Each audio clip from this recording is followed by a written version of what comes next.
అరే హలో హరికృష్ణ అన్న, అరే ఏమైందన్న ఫోన్లు లేపు 15 మిస్డ్ కాల్ ఇచ్చిన. ఏంది అరే అన్న టస్కర్కి వచ్చిన నా పొద్దున పంపించిరు టిఫిన్ తిన్నలే చూడరా అన్న. ఎంత కడగాలి 15,000 అన్న. 30,000 తగ్గుతలేడా నా 60 ఫీట్ ఉంది టస్కర్. పొద్దున్న వచ్చిన నేను. అరే ఊకోండి అన్న మీరు.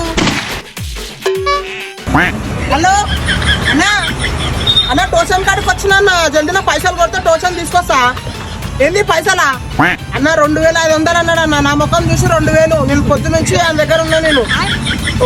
ఏంటి పైసలు అన్న? నా దగ్గరే ఉంటాయి అన్న పైసలు. ఎప్పుడు నామినా పోలేరు అనుకో గ్రూప్ లో వరుతారు. సాయిగాడు పోలేడు 3 రోజుల నుంచి తిండి లేదు, ఒక్కరు కూడా పట్టించుకుంటారు. నేనే తిరుగుతున్నా. సరే జల్దీలో పైసలు కొట్టు అన్న. అన్న వస్తున్నా 2 నిమిషాలు వస్తున్నా. అదే దులిపెట్టుంటా 2 నిమిషాల అన్న. జల్దీలో బండి తీయనా దులిపెట్టుకోవాలి. అరే ఉండన్నా ఉండన్నా. మీరు గణేష్ ఎన్ని ఫీట్లా చెప్పలేరు, పేమెంట్ కట్టలేరు, అప్పుడే బండి తీయమంటారు. పేమెంట్ కట్టే వరకు బండి తీయను. అసలే నిద్రలకి రేపుకొచ్చారు, నాకు చిరాకు ఉంది. అలా అన్న అన్న ఏమైందన్నా? పైసలు కొట్టారా ఇంకా? అరే ఇది బండి తీయనంటున్నానా? ఏందన్నా పైసలు నేను కొట్టాలా?